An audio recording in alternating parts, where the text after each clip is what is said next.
Obrigada. Podemos já. Boa noite a todos e todas.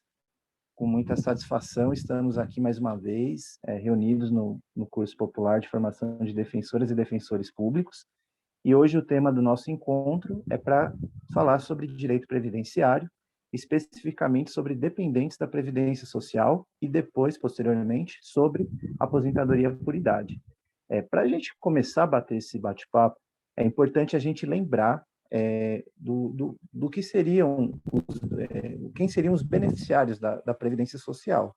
Porque se a gente pensa em quem tem acesso diretamente ao o benefício previdenciário, a gente está falando de uma figura que é o segurado.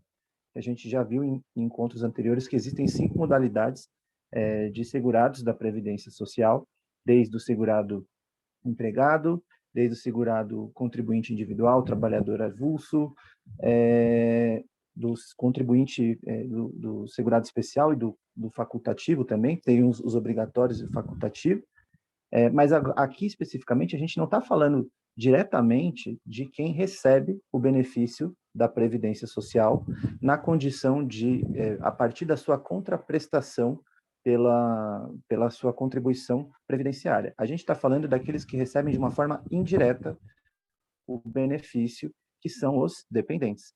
Beneficiário, pela própria noção que a gente está desenvolvendo aqui agora, abrange tanto os segurados da Previdência, ou seja, quem contribui com a Previdência Social e tem a sua contraprestação, que no caso é o benefício, como os dependentes. Os dependentes, eles não têm uma contribuição direta com a Previdência Social. Eles dependem dos segurados que contribuem para a Previdência Social. Para quem quiser registrar um conceito que seria interessante para a gente começar a falar sobre os dependentes da Previdência Social, a gente pode defini-los como pessoas cujo liame jurídico existente entre elas e o segurado permite que a proteção previdenciária lhe seja estendida de forma reflexa. Ou seja, qual que é o liame jurídico? Tem um liame jurídico existente aí, uma relação jurídica, né, existente entre elas e não com a Previdência Social, mas sim com o segurado, permitindo que essa proteção previdenciária seja estendida também a ela de forma reflexa. Não é uma relação direta, por isso que a gente chama de uma proteção estendida por meio de uma relação indireta. Esses seriam os dependentes. E onde que estão os direitos e prestações devidos ao dependente na nossa Constituição Federal? Quem for pesquisar no artigo 201, inciso 4º da Constituição Federal, lá existe alguns benefícios e direitos que são garantidos aos dependentes. A gente não está falando aqui de aposentadoria, por exemplo, porque a aposentadoria é direcionada ao segurado. Os dependentes têm um rol taxativo de direitos e benefícios que são assegurados constitucionalmente. Quais são eles? O auxílio reclusão, a pensão por morte, na modalidade de benefícios, e na modalidade de serviço, a reabilitação profissional e o serviço social. O que é cada um deles, para a gente começar a bater esse papo aqui? Na modalidade de benefício, o auxílio reclusão é um benefício previdenciário que é garantido ao dependente em virtude de do evento prisão do segurado. Então, qual que é a finalidade precípua do auxílio reclusão? Não é beneficiar o segurado. Muitas pessoas sempre vêm com um discurso muito inflamado, carregado de muito ódio, quando vem falar do auxílio reclusão, falando que a partir dele o preso ele recebe um valor por cometer um delito. Então, muitas pessoas tentam desfigurar, desqualificar o auxílio reclusão pensando no fato, no delito, no crime, enfim. Só que o auxílio reclusão não visa proteger a pessoa presa, que tem os seus direitos também, mas o auxílio reclusão ele é voltado para o dependente da pessoa presa. Então, ainda mais num contexto como o contexto brasileiro, se a gente for parar para pensar, que, no caso de mulheres, eu não sei se essa estatística está atualizada, mas 70% das mulheres que são presas pelo crime de tráfico de drogas, que está muito associado a uma questão de subsistência, de dificuldade de inserção no mercado de trabalho, pensando nessa subsistência da sua família propriamente dita. E se for pegar, por extensão, aos homens, historicamente as estatísticas sempre foram mais ou menos na mesma proporção. 50% dos homens presos por tráfico de drogas e em torno de 20 a 30%, vamos chutar assim, ou até um pouquinho mais, relacionados a crimes patrimoniais, como furto e roubo. Colocando um balanço dessa régua toda aí, a gente está entendendo que muitas das pessoas que são selecionadas pelo sistema prisional acabam sendo selecionadas por uma questão econômica muito forte. Afinal de contas, qual seria a necessidade de uma pessoa furtar, roubar, ou até mesmo correr sério risco à sua vida, à sua segurança, entrando no tráfico de drogas, né? Tem várias correntes criminológicas, existem pensamentos e pensamentos a respeito dessa questão, mas, no fundo, seja o tráfico de drogas, seja o furto, o roubo, estão sempre ligados a uma questão econômica. Por falta de acesso ao mercado de trabalho e todos os problemas que a gente enxerga no Brasil. Mas, em si, visando... Quando essa pessoa ela é levada à reclusão, a principal pessoa que é afetada a partir disso, tirando ela, que tem a sua liberdade privada, cerceada, é o dependente direto dela. Então, o cônjuge, o filho, pessoas que economicamente agora não vão ter meios de subsistência para conseguir se manter a partir da reclusão. Por isso que surge o auxílio reclusão, que é um dos benefícios voltados aos dependentes da Previdência Social. Com relação à pensão por morte, o raciocínio ele acaba seguindo a mesma lógica, se a gente for parar para pensar. Havia um segurado vinculado à Previdência Social, do qual pessoas dependiam economicamente dos proveitos advindos do trabalho dessa pessoa como uma forma de subsistência. Logo, né, a partir do falecimento, do óbito, uma causa que vem interromper diretamente a continuidade dessa subsistência, é natural que essas pessoas se encontrem numa situação de vulnerabilidade quase que extrema. Portanto, vamos lembrar que a dificuldade, e vamos sempre recair numa questão de gênero muito forte também. Quando a gente vive numa sociedade ainda onde existe uma força, um impacto muito grande no exercício da maternidade, uma responsabilidade muito grande em delegar todas as funções de cuidado de crianças e adolescentes à figura da mulher, dificilmente essa mulher consegue se inserir no mercado formal de trabalho por todas as barreiras e estereótipos que envolvem essa questão. E mais, como que essa mulher vai conseguir, em muitas situações, dar continuidade mesmo à subsistência da família, né, agora quase que sozinha, de fato sozinha, nessa criação dos filhos. A pensão por morte vem como um dos benefícios da Previdência Social que vem atender a essa situação também. É voltado exclusivamente para a mulher? Não. Quando a gente fala de dependente, a gente vai ver um pouquinho mais para frente, dependentes abrangem diversas categorias na nossa legislação previdenciária. Só um exemplo, a título de foi um exemplo, né, a título mesmo de ilustração dessa situação, para ficar um pouquinho mais compreensível da importância de haver um benefício como a pensão por morte. E eu já vou colocar para vocês até um ponto de vista pessoal meu do Helder, gente. Quando a gente fala de direito previdenciário, é muito recorrente a gente usar a expressão benefício previdenciário, né? Eu, particularmente, não costumo aceitar esse tipo de classificação. Primeiro porque a gente não pode fazer uma leitura, principalmente quando a gente pensa na Previdência Social como um mecanismo de acesso a uma forma de proteção dos riscos sociais, a gente não pode fazer uma leitura dissociada da formação do Estado de um modo geral.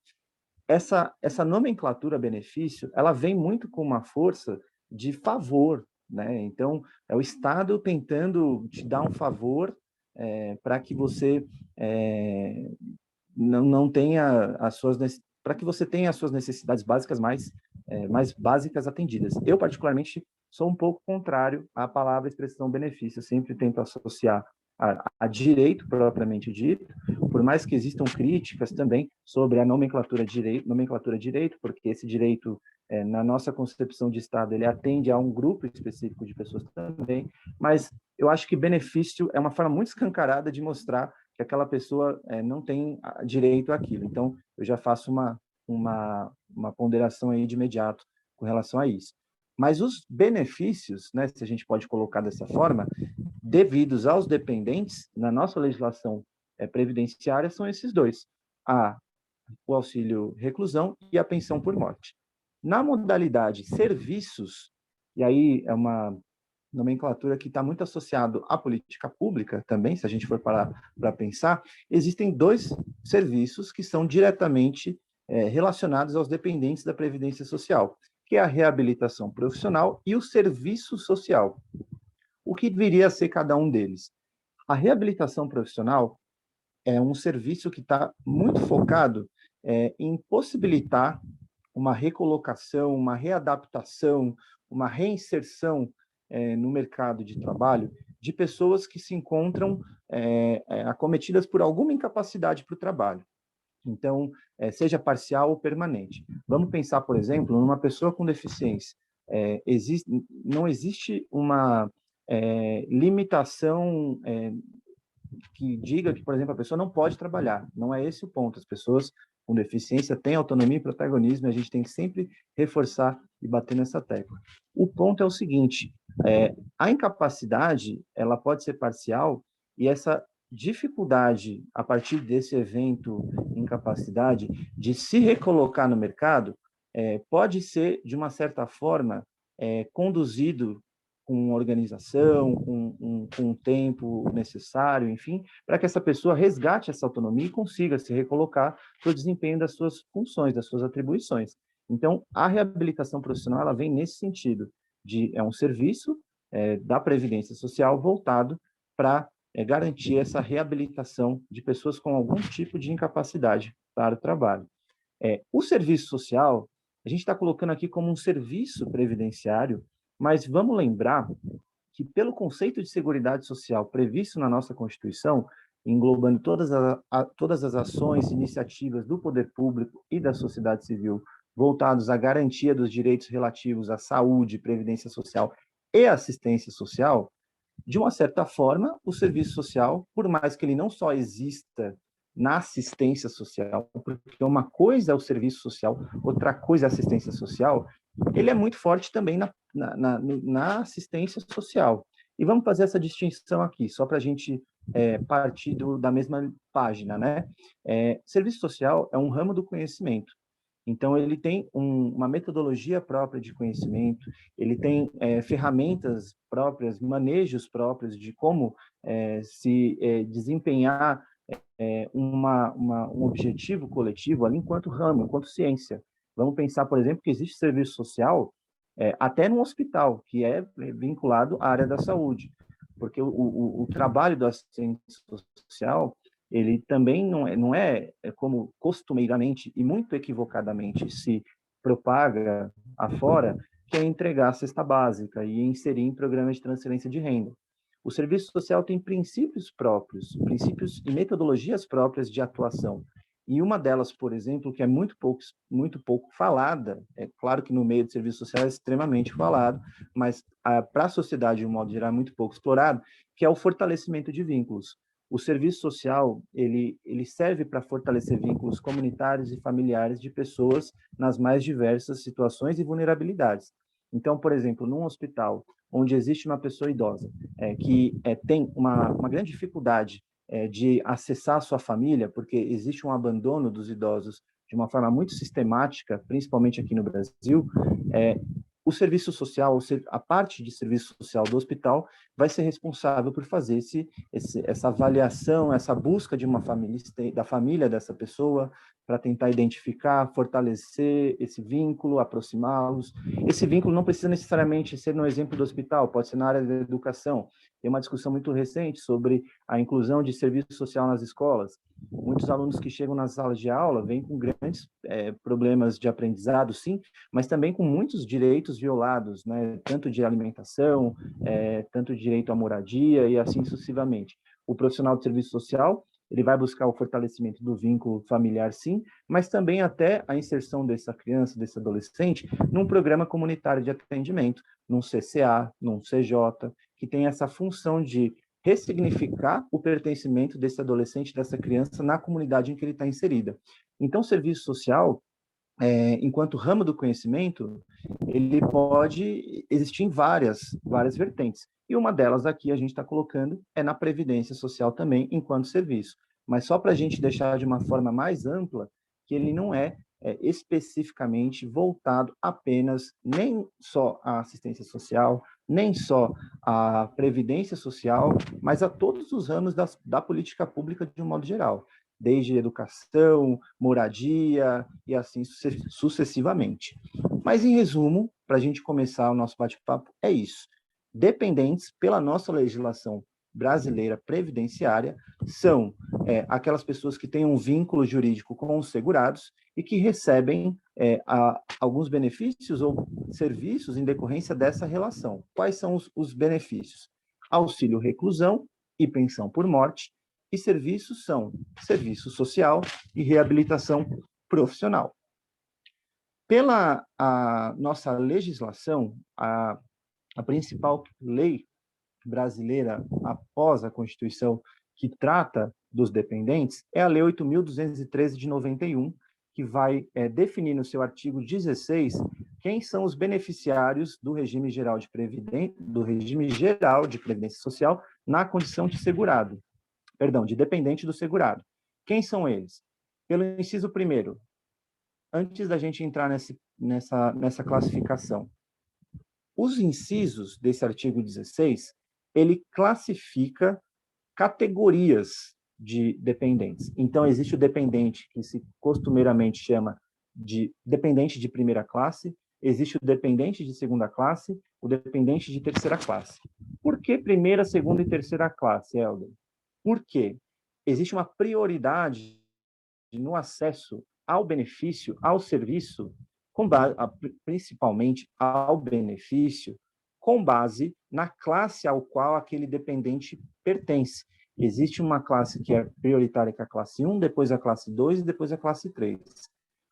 O que define se é da classe 1, classe 2 ou classe 3? É um critério legal, mas que tem uma relação, se a gente for tentar compreender a norma, de uma forma muito objetiva, quem de fato vivencia ali cotidianamente com o segurado. Então, existe uma ordem de preferência. Qual é essa ordem de preferência?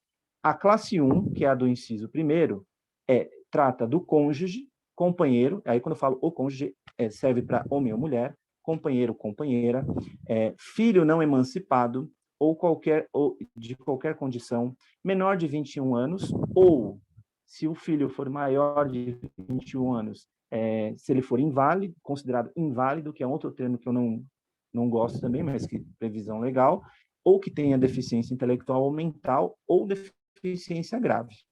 Então, é a primeira classe dos dependentes da Previdência Social. Cônjuge, companheiro, filho não emancipado, desde que menor de 21 anos, ou se maior de 21 anos, se considerado inválido, com deficiência intelectual ou mental, ou deficiência grave. E essa inclusão das pessoas com deficiência, ela veio também em virtude do Estatuto da Pessoa com Deficiência, que é a Lei 13.146 de 2015. Esse grupo é o prioritário. Então, para acessar o benefício, é o grupo que eu vou ter mais o grupo direcionado, que vai receber primeiramente esse benefício. Se, por exemplo, o segurado não tem nenhuma pessoa desse grupo que se habilitou junto ao INSS na condição de dependente, a gente vai para a classe 2 de dependentes. E por que é importante mencionar isso, gente? Porque não basta você ser dependente, você tem que se habilitar enquanto dependente na Previdência Social, no INSS, para ter direito a esse benefício. A gente pode parecer uma questão muito simples, mas se a gente for parar para pensar que em determinados casos existem muitos conflitos intrafamiliares sobre quem tem acesso a esse benefício ou não, essa regra de classificação é importante até mesmo para a gente entender se a pessoa não se habilitou como dependente, por isso que entrou o da segunda classe. Mas, enfim, se não tiver nenhuma dessas pessoas da primeira classe, quem são os dependentes da segunda classe que têm essa preferência no nosso regime geral de previdência social?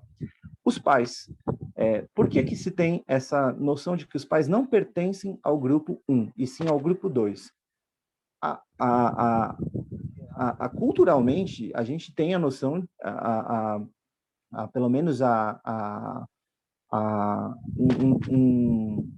algo compartilhado mesmo, né? Algo que faz parte da nossa cultura, de que as pessoas elas crescem e saem da casa dos pais, por exemplo, e aí elas vão constituir as suas famílias, né?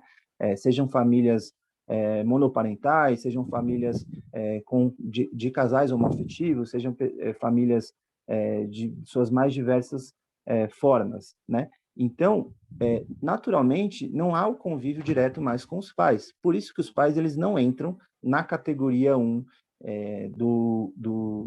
dessa classificação de dependência.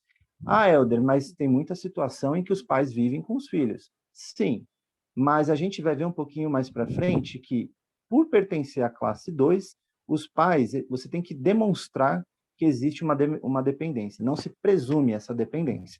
Essa dependência ela é presumida apenas nos casos da classe 1. Mas, seguindo aqui, os pais entram na classe 2, e na classe 3, se não passou da primeira, da segunda, quem são os da classe 3? O irmão não emancipado. E por que é não emancipado, gente? Porque a partir do momento que você é emancipado para efeitos civis, você é considerado uma pessoa plenamente capaz e que tem condição de tocar sua vida normalmente. Então, quem entra na categoria 3? O irmão não emancipado, ou seja, aquele irmão que tem uma dependência. Vamos pensar no seu irmão de... Você mora sozinho e tem o seu irmão de 15 anos. Ele não é o seu filho, mas ele é o seu irmão não emancipado. Então, ele entra nessa categoria número 3 e também não se presume essa dependência, ela tem que ser demonstrada. Quem mais está na categoria 3? Irmão não emancipado, de qualquer condição, menor de 21 anos, ou inválido, ou que tenha deficiência intelectual ou mental, ou deficiência grave.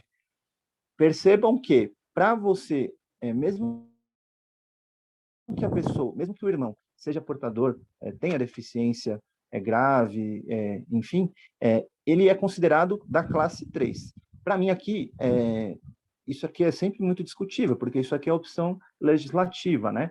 Mas em um determinado momento, o que se prestigiou? O filho e o pai, o filho e a mãe. Aqui a gente está colocando o irmão, mesmo que com deficiência, numa categoria inferior, mas é critério legal, e é assim que está previsto no artigo 16 da Lei 8.213.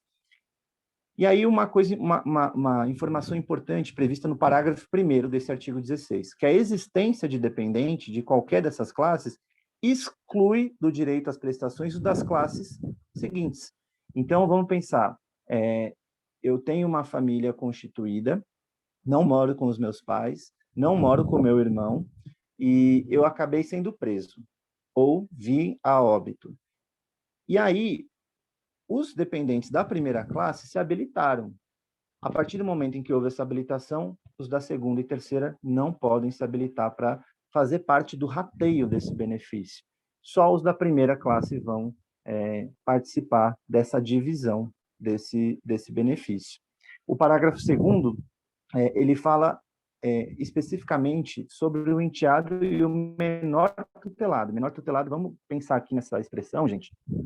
É muito recorrente na área previdenciária a expressão menor, porque ela, mesmo que o ECA tenha sido anterior à legislação previdenciária, vamos lembrar que essa Lei 8.213 é de 91 e o ECA é de 90, e a Constituição Federal é de 88, já tinha a expressão criança e adolescente, O legislador vai, aos poucos, né, mudando a nomenclatura que vai se atribuindo.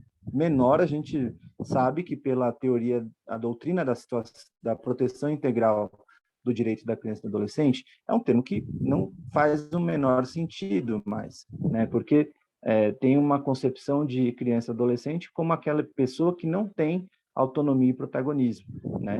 Ainda que relativo. Então, sempre considerem a expressão menor no direito previdenciário contextualizando a época, mas entenda-se criança e adolescente sempre que falar menor.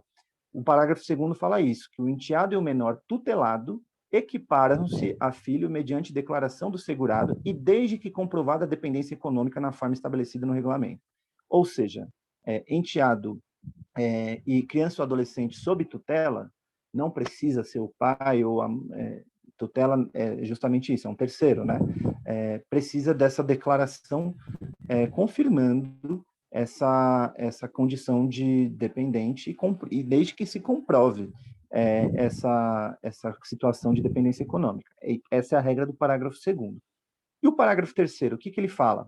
Sobre o companheiro ou a companheira, que é toda aquela pessoa que, sem ser casada, ou seja, muito possivelmente que esteja sob um regime de união estável, aliás, é a própria redação do artigo, que, sem ser casada, mantém união estável com o segurado ou com a segurada, de acordo com o parágrafo 3º do artigo 226 da Constituição Federal.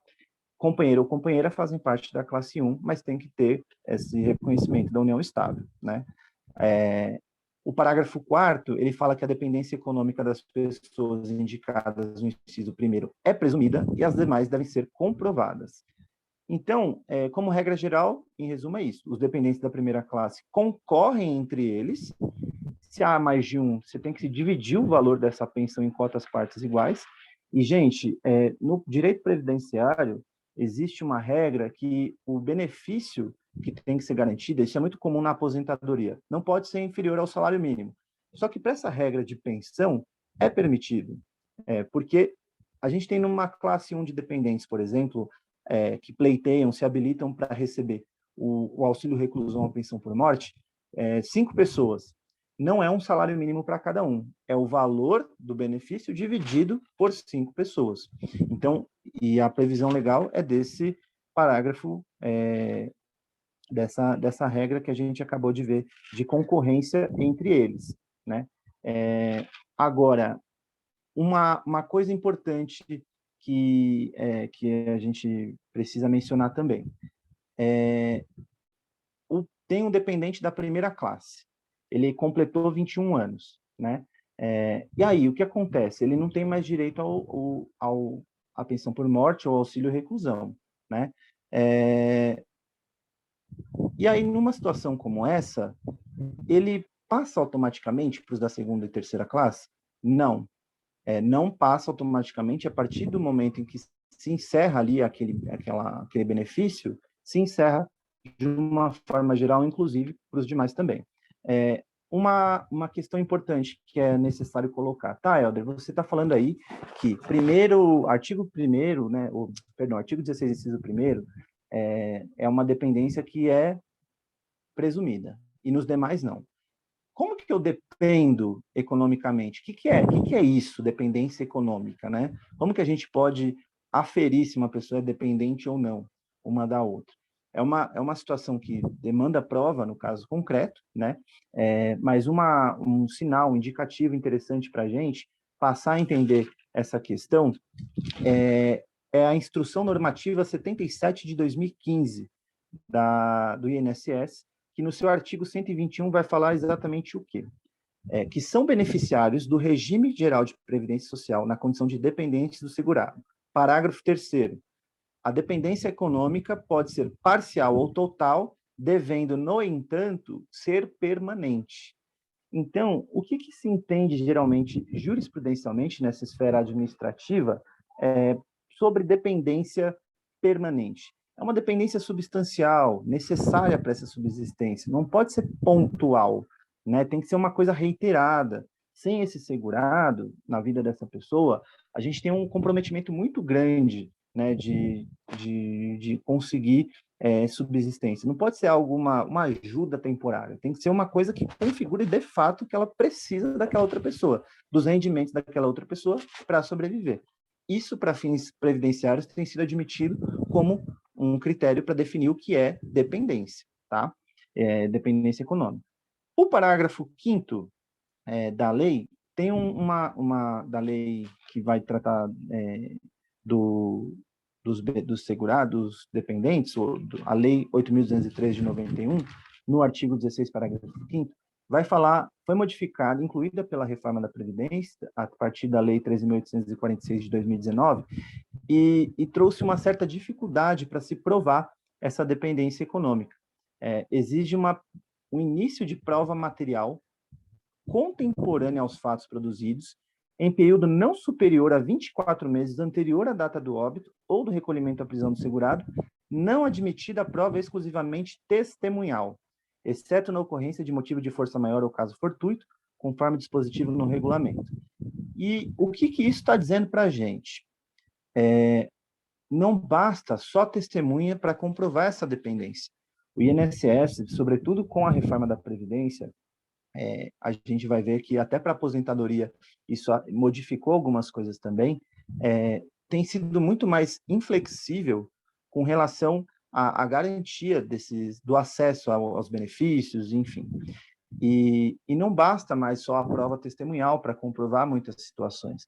Você precisa também de início de prova material, que muitas das vezes é entendido como prova documental. 2 a 3 documentos para comprovar uma determinada situação. E aqui, especificamente, para falar de pensão por morte, em 24 meses, você tem que ter essa prova correspondente não superior a 24 meses anterior à data do óbito ou do recolhimento à prisão. O que isso significa? Eu tenho um relacionamento com uma pessoa, então eu estava sob união estável com ela, e se passaram 25 meses, desde que essa pessoa... Passaram-se 25 meses e essa pessoa foi presa ou essa pessoa chegou a óbito, né? Ela teria direito a auxílio-reclusão ou pensão por morte. Mas como passaram-se 24 meses, já estamos no 25º, não cabe mais. Então, tem que, na data do requerimento, se você for retroagir 24 meses, tem que estar dentro desses 24 meses pertencente à classe da qual você vai fazer a sua habilitação na condição de dependente. Essa é a regra do parágrafo 5º, né?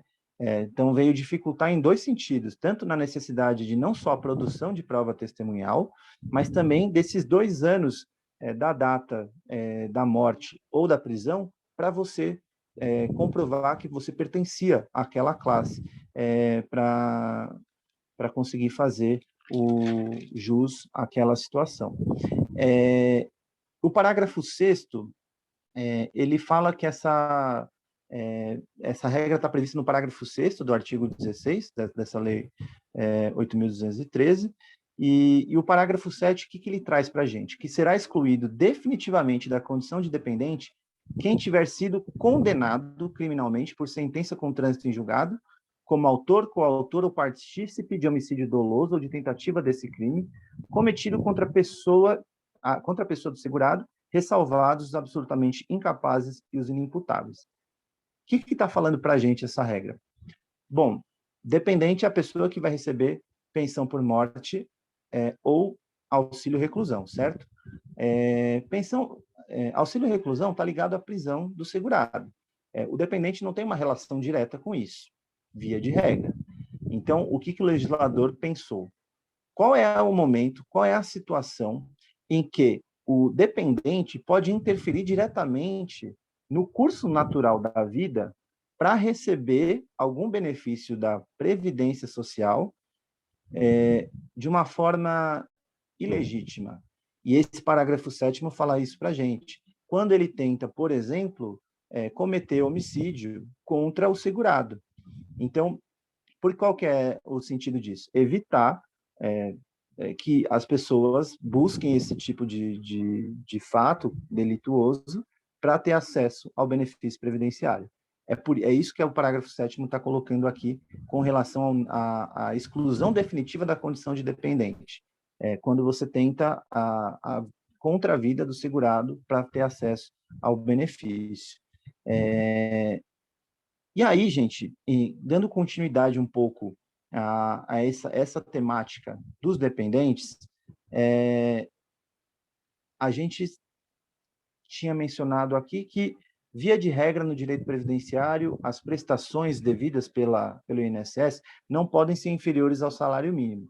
Só que, quando a gente está falando de dependentes para recebimento desses benefícios, ele pode ser partilhado, ele pode ser dividido em quantas partes iguais. Então, é muito provável que esse valor vai ser muito inferior ao salário mínimo, a depender da quantidade de dependentes, tá? Outra coisa que é importante mencionar, que para a concessão do benefício, a qualidade dependente somente é verificada na data da ocorrência do sinistro. Ou seja, na data da morte ou da prisão é que eu vou ver, eu preciso estar nessa condição de dependente, é a data do fato gerador, tá? Ok, Helder, mas vamos supor que eu não esteja nessa condição mais dependente. Existe alguma regra para definir a perda da qualidade de dependente? Tem. Pela Instrução Normativa 77 de 2015 do INSS, no artigo 131, existem algumas situações em que você perde a qualidade de dependente. Quais são elas? Pelo inciso 1º, no caso do cônjuge, pela separação judicial ou divórcio, desde que não receba pensão alimentícia, pela anulação do casamento, óbito desse cônjuge, né, obviamente, ou por sentença judicial transitada em julgado. A gente não está falando aqui perda da qualidade dependente pelo óbito daquele que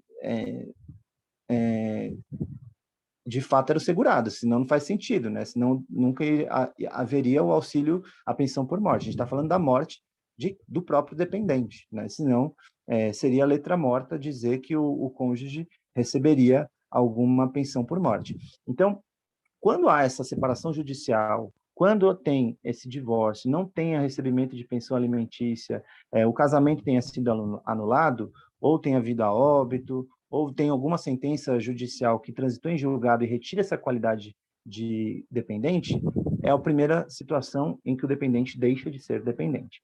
Segunda situação, para a companheira ou para o companheiro, com a cessação da união estável com o segurado ou a segurada, desde que não receba a pensão alimentícia também. Então, se um era pelo fim do casamento, aqui a gente está falando pelo fim da união estável. Para o filho, quando que o filho perde a qualidade dependente? Pelo inciso 3. Terceiro, quando o filho ou a pessoa ele é equiparada, ou o irmão, ou qualquer condição, ao completar 21 anos de idade, exceto se tiverem deficiência intelectual ou mental, que os tornem absolutamente ou relativamente incapazes, assim declarados judicialmente, ou inválidos, desde que a invalidez ou a deficiência intelectual ou mental tenha ocorrido antes, que é a chamada emancipação. Então, completou 21 anos, perde a qualidade de dependente, que a gente já havia visto, exceto nessas situações específicas, esporádicas, que ou por invalidez, ou por deficiência intelectual, mental, deficiência grave, a qualidade dependente permanece após os 21 anos de idade. E aí, como é que eu faço essa comprovação do vínculo, união estável e dependência econômica? Existe um rol de documentos específicos nessa Instrução Normativa 77 de 2015 do INSS, que vai trazer um rol exemplificativo de quais são esses documentos, né? Que a gente precisa juntar no nosso requerimento administrativo, né, e posteriormente judicial, se for indeferido administrativamente, para conseguir o acesso a esse benefício. A lista é um pouco extensa, mas se a gente for pegar, por exemplo, uma certidão de casamento, eu consigo comprovar que havia uma dependência? Sim, uma comprovação direta. Eu posso comprovar a partir de um documento pessoal meu, onde consta a informação casado? Posso. Isso ajuda a comprovar. Então, a gente precisa de pelo menos 3 dessa lista da Instrução Normativa 77 de 2015, para a gente conseguir comprovar essa dependência, esse vínculo, né? Seja pela união estável, seja pela dependência econômica. tá? E a dependência, a união estável, a gente só recapitulando, tem que ser em até 24 meses de antecedência ao fato gerador, morte ou pensão. Um ponto importante dessa matéria de dependentes também, que é bastante polêmico, e só que vale a pena a gente abordar antes de caminhar para essa parte final dessa primeira aula, é sobre as diferenças entre cônjuge ausente e concubinato. O que um quer dizer em detrimento do outro?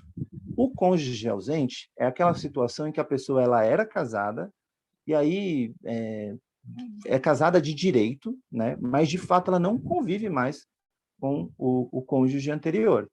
Então ela agora tem uma outra relação com uma outra pessoa, vive sob união estável com essa outra pessoa, só não tirou do papel. Isso é muito comum. A gente sabe que existem muitos conflitos no direito de família, onde, por uma relutância, né, da pessoa aceitar o término da relação, isso se prorroga, se estende por anos, até chegar, de fato, na via judicial, né? Então, tem muitas pessoas que permanecem casadas não estando, de fato, casadas. Esse é o cônjuge ausente. Tem um vínculo de direito, mas não de fato. Aí, o companheiro dessa pessoa que estava casada dá entrada com o benefício, né? O requerimento do benefício. E aí, como é que fica o cônjuge que estava dentro das condições lá, dos 24 meses e tal? Ele pode, sim, se habilitar para requerer o benefício, mas ele precisa demonstrar essa dependência do cônjuge que não é mais cônjuge de fato. Por mais que ele pertença à classe 1 na condição de cônjuge, é um cônjuge só de direito, para a forma. Ele não é de fato cônjuge mais. Existe um outro companheiro. Então, é como se invertesse um pouco. O companheiro atual vai para a classe 1 absoluta e o cônjuge acaba sendo uma classe inferior, precisa provar essa dependência. Não exclui, a grande diferença é essa, o companheiro pode receber e o cônjuge ausente também. Eles dois pertenceriam à mesma classe. Na verdade, não é que o cônjuge ausente ele vai para a segunda classe, mas ele precisa demonstrar a dependência econômica, não é mais presumida. É essa a única diferença que acontece. Isso está previsto até no artigo 76 da Lei 8.213, que é a concessão, no parágrafo 1º, que a concessão da pensão por morte, no parágrafo 1º fala o seguinte: o cônjuge ausente não exclui do direito à pensão por morte o companheiro ou a companheira que somente fará jus ao benefício a partir da data de sua habilitação e mediante a prova de dependência econômica. E se o cônjuge renuncia aos alimentos? Vamos supor que teve lá uma separação, teve um divórcio, né? E aí o cônjuge renunciou aos alimentos e aí, depois do término da relação, aí veio a óbito esse segurado e ele vai e faz a habilitação lá no INSS. Ele tem direito ou não tem direito? Sim, tem direito. Pela súmula 336 do STJ, a mulher que renunciou aos alimentos na separação judicial tem direito à pensão previdenciária por morte do ex-marido, comprovada a necessidade econômica superveniente. Então, não é porque a pessoa não pediu num determinado momento que ela não tem mais aquele direito. É uma dependência que não é presumida, ela tem que ter essa comprovação, mas ela ainda assim é possível. Para quem tiver interesse, né, em se aprofundar na jurisprudência desse tema, eu recomendo a leitura do agravo regimental no recurso especial 1295-320 do Rio Grande do Norte, está falando um pouquinho a respeito disso. Tá, esse é o cônjuge ausente, certo? Não está separado ali de fato, de direito, mas existe uma dependência econômica, enfim. E o que é o concubinato? Concubinato é um pouco diferente. Concubinato é a pessoa que mantém duas relações simultaneamente. A gente sabe que no direito brasileiro não existe a possibilidade de dois casamentos simultâneos, né? Bigamia não é possível no direito brasileiro. Existe uma discussão atualmente no STF sobre pluralidade de uniões estáveis, né? Se há a possibilidade ou não do reconhecimento, o STF está analisando essa matéria, mas no âmbito administrativo, pluralidade de união estável, o INSS também não reconhece o direito à pensão por morte de duas companheiras ou companheiros do mesmo segurado, né? Se tem mais de um requerimento, por exemplo, ele vai identificar, no caso concreto, a situação que direcione para o recebimento de uma pessoa só, mas duas não dá. E concubinato, o STF já se manifestou na situação do concubinato impuro, porque a gente está falando de pluralidade de uniões estáveis, mas concubinato impuro não está relacionado a uma situação que foi consentida ali pelo casal, né? Havia uma omissão daquele relacionamento, né?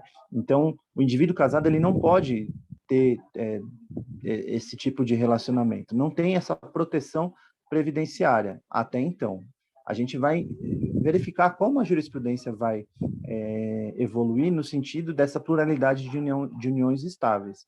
Mas, no meu entendimento, se não há esse consenso, se é uma relação que tem uma certa omissão, já inviabiliza um pouco esse recebimento da proteção. Mas, porque o INSS tem visto dessa forma, mas a gente sempre tem que analisar com muita cautela o caso concreto, porque às vezes a gente faz uma leitura muito rasa, superficial, do tipo, não pode duas uniões estáveis.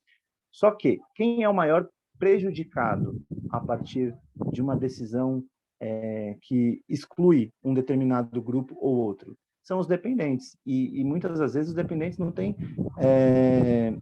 não tem nem como saber a situação que está sendo traçada ali, né? Eles foram prejudicados por essa situação desse relacionamento omitido e tudo mais. Então, há uma tendência para se reconhecer, mesmo no concubinato impuro, mas hoje, concretamente, ele não é permitido. E o que acontece quando o filho ele se torna incapacitado, inválido, após a maioridade? Para o INSS, a incapacidade ela tem que ser adquirida antes do fato que gerou, antes do óbito, antes da prisão. Instrução Normativa 77 de 2015, artigo 126. O filho ou o irmão inválido, maior de 21 anos, observado o artigo 127, somente figurará como dependente do segurado se restar comprovado em exame médico-pericial cumulativamente que, inciso 2º, a invalidez é anterior à eventual ocorrência de uma das hipóteses do inciso 3º do artigo 131 ou a data em que completou 21 anos. Então, a Instrução Normativa 77, no artigo 126, é categórica e diz que não pode, desde que essa invalidez tenha que ter ocorrido antes do fato gerador, prisão ou morte. Mas a jurisprudência ela tem relativizado bastante essa questão. E aí eu vou trazer para vocês a apelação 502-5434-91-2014, 404-7201, da quinta turma do TRF4, relativizando um pouco essa inflexibilidade do INSS na concessão do benefício para o dependente, que se tornou inválido posteriormente a atingir os 21 anos de idade. O que essa jurisprudência fala? Ela fala que mesmo que a invalidez seja posterior ao advento dos 21 anos, desde que essa condição é possível você receber o benefício, desde que essa condição seja pré-existente ao óbito do instituidor da pensão. É mais ou menos o seguinte: a pessoa se tornou inválida com 22 anos de idade, certo? Só que o fato que gerou a invalidez é anterior. Se a gente fosse pegar a literalidade da instrução normativa do INSS, tem mais de 21 anos, não tem direito. Mas veja bem, ele tem uma doença crônica ali, persistente, que levou essa deficiência grave com o tempo, só depois com 25 anos. Né? Isso faz toda a diferença na vida do indivíduo, porque ele não pode mais trabalhar com 25 anos, só que ele não teria direito a esse benefício previdenciário pela regra da instrução normativa. Aí a jurisprudência está falando o seguinte, mas espera aí, a causa que gerou a invalidez é anterior, então logo é possível sim você reconhecer o direito ao benefício. Um ponto importante para a gente lembrar. E aí, caminhando para o final dessa nossa primeira parte, gente, a gente vai voltar daqui a pouquinho para falar sobre aposentadoria por idade, eu queria mencionar uma questão que é trazida pela Instrução Normativa 77 também, no artigo 123. O que fala a instrução normativa? Que a partir de 14 de outubro de 1996, data da publicação da medida provisória número 1523, de 11 de outubro de 96, reeditada e convertida na Lei 9.528 de 97, o menor, ainda nomenclatura menor, sob guarda, deixa de integrar a relação de dependentes para os fins previstos no regime geral de previdência social, inclusive aquele já inserido, salvo se o óbito do segurado ocorreu em data anterior. O que está falando essa instrução normativa? Vamos, primeiro de tudo, abolir a expressão menor, certo, gente? A gente já tem familiaridade com o direito da criança e adolescente, a gente recusa esse tipo de nomenclatura. Então, sempre que aparecer menor, a gente vai entender criança e adolescente. A criança ou adolescente sob guarda, vamos lembrar que a guarda ela pode ser provisória, ela pode ser definitiva, né? Não necessariamente é para os pais, pode ser um familiar, outra pessoa. A criança ou adolescente que estiver sob guarda deixa de integrar a relação de dependentes para os fins previstos no regime geral, inclusive aquele já inserido, inscrito, salvo se o óbito do segurado ocorreu em data anterior. Então, a partir do momento que essa criança, esse adolescente está protegido, teoricamente, por uma nova família, é como se ele não tivesse mais direito. Eu sempre vou bater nessa tecla. Se vocês se depararem com essa instrução, uma situação como essa, concretamente, algum dia, refutem veementemente. Por quê? Por mais que a legislação previdenciária seja específica para tratar dessa temática, o ECA, no artigo 33, parágrafo 3º, fala uma coisa que derruba essa instrução muito rapidamente. O que fala? A guarda confere à criança ou adolescente a condição de dependente para todos os fins e efeitos de direito, inclusive previdenciários. Então, por mais que o artigo 123 da Instrução Normativa 77 fale que não tem mais o direito, a guarda não confere mais direitos previdenciários a essa criança e adolescente, o artigo 33, parágrafo 3º do ECA fala o contrário. E aí, gente, entra naquela regra de interpretação do direito, certo? A norma específica, então, vai derrogar a norma genérica? Então, a instrução normativa, por ser posterior ao ECA, vai derrogar o ECA? Jamais. Vamos pensar aqui não na perspectiva da especificidade, mas sim da hierarquia das normas. Qual legislação no Brasil está em nível superior aqui numa situação como essa? O ECA. E por que o ECA está numa posição superior? Prioridade absoluta. Artigo 227 da Constituição Federal coloca que crianças e adolescentes são prioridade absoluta na garantia dos seus direitos. Então, qualquer interpretação que venha tentar enfraquecer o direito da criança e do adolescente, mesmo que seja uma instrução normativa do INSS de 2015, não tem o menor efeito diante de uma regra mais protetiva, como o parágrafo 3º do artigo 33 do ECA. Logo, numa situação como essa que a gente está retratando aqui, a criança ou adolescente está sob guarda de um terceiro, ainda assim é considerada dependente do segurado que foi preso ou que veio a falecer. Tá? Então, sempre lembrem dessa regra do artigo 33, parágrafo 3º do ECA, fazendo uma leitura sistemática com o artigo 227, caput da Constituição Federal. E aí, só para finalizar esse tema, trazer até para vocês aqui um julgado do STJ, uma tese levantada em sede de recurso repetitivo, ainda sob a ótica do CPC de 73, que trazia a seguinte colocação: o menor sob guarda tem direito à concessão do benefício de pensão por morte do seu mantenedor, comprovada a sua dependência econômica, nos termos do artigo 33, parágrafo 3º do ECA, ainda que o óbito do instituidor da pensão seja posterior à vigência da medida provisória 1523 de 96, reeditada e convertida na Lei 9.528 de 97. Pela jurisprudência do STJ, essa criança ou adolescente dependeria de guarda, de dependência econômica, porque está vinculada a uma nova família agora. Mas vamos lembrar lá da classificação que a gente colocou dos filhos, né, da instrução normativa lá do INSS. Bom, Se o artigo 33, parágrafo 3º, está dizendo que a criança e o adolescente têm a condição de guarda ainda garantida, perdão, a condição de dependente ainda garantida, mesmo que esteja sob guarda, por que eu vou retirar ele da classe número 1 e ter que provar que ele tem que ter uma dependência econômica? É uma crítica mesmo que eu estou trazendo aqui, um ponto de reflexão para a nossa prática mesmo, no dia a dia, mesmo que tenha uma jurisprudência do STJ dizendo que precise dessa dependência econômica. Por enquanto é isso, gente. Daqui a pouco a gente volta, então, para falar um pouquinho mais sobre a aposentadoria por idade.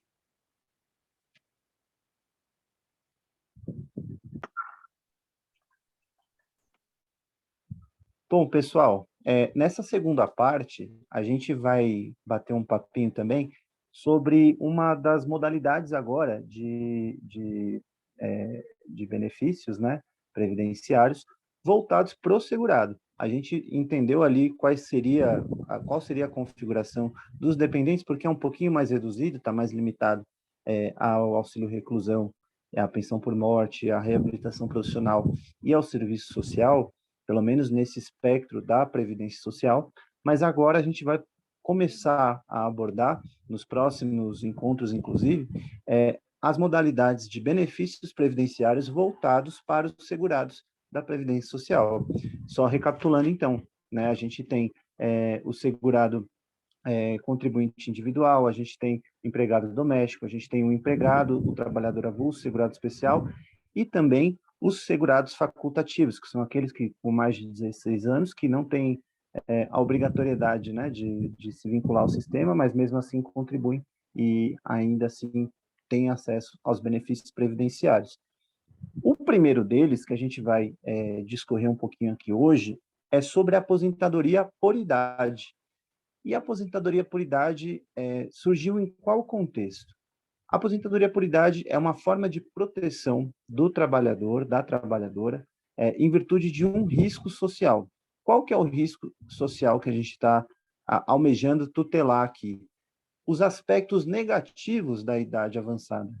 A gente não está dizendo aqui, gente, e tem que tomar muita cautela com o que a gente vai dizer aqui, que a idade avançada é um risco, é ruim, tem um aspecto negativo. Muito pelo contrário, a terceira idade é a melhor idade de todas, e eu adoro a terceira idade, inclusive. O que a gente está mencionando aqui são os aspectos negativos relacionados à terceira idade no âmbito da proteção social em virtude do risco no trabalho, né? Existem alguns efeitos que o envelhecimento vai provocando na vida das pessoas, que é natural de uma trajetória biológica dos seres humanos, né? A gente vai adoecendo, a gente vai perdendo um pouco os sentidos, né? Não de uma forma total, mas isso vai gerando um certo comprometimento com algumas funções, né? A gente não consegue desempenhar determinadas tarefas da mesma forma como a gente desempenhava determinadas tarefas quando a gente estava numa idade pertencente a uma população economicamente ativa. Então, é nesse sentido que a aposentadoria por idade ela surge. Não quer dizer que ela é uma proteção contra a velhice, mas ela tenta resguardar os indivíduos que trabalharam durante muito tempo para não precisar mais passar por esse tipo de situação e desfrutar de uma vida confortável a partir de tudo isso que já vivenciou. E existem 5 modalidades específicas que a gente vai falar aqui sobre aposentadoria por idade. Tem a aposentadoria por idade urbana, tem a aposentadoria por idade rural, tem a aposentadoria por idade do segurado especial, tem a regra de transição do artigo 143 da Lei 8.213 de 91 e tem a aposentadoria por idade híbrida. O que é cada uma delas? Se vocês forem pegar a Lei 8.213 nos artigos 39 e 48, boa parte dessas regras estão todas disciplinadas nesses 2 artigos, mas por partes.